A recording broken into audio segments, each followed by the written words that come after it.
ഇപ്പം എനിക്ക് ഡ്യൂട്ടി ഭയങ്കര ടഫാണ്, എൻ്റെ ഈ ജോലി എനിക്ക് ചെയ്യാൻ പറ്റുന്നില്ല, ഡ്യൂട്ടി ടൈം ഭയങ്കര കൂടുതലാണ്, ഞാനൊരു ഫിറ്റ്നസ് കോച്ച് ആയാലോ എന്ന് ചിന്തിക്കുക എന്നൊക്കെ പറഞ്ഞു. പക്ഷേ അവർ മനസ്സിലാക്കേണ്ട ഒരു കാര്യം എന്ന് പറഞ്ഞാൽ, ഒരു ഫിറ്റ്നസ് കോച്ച് ആകുമ്പോൾ അവരിപ്പോൾ ഇടുന്ന എഫേർട്ടിനെക്കാട്ടി കൂടുതൽ എഫേർട്ട് ഇടേണ്ടി വരും.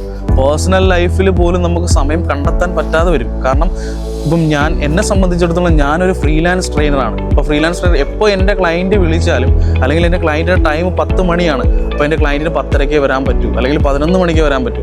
ടൈം ഒന്ന് ചേഞ്ച് ആയി കഴിഞ്ഞാൽ എൻ്റെ അന്നത്തെ ഡേയിലെ എല്ലാ കാര്യങ്ങളും ചേഞ്ച് ആവും. അത് നിങ്ങൾ മനസ്സിലാക്കുക. ഒരു ട്രെയിനറുടെ ലൈഫ് ഭയങ്കര ടഫാണ്.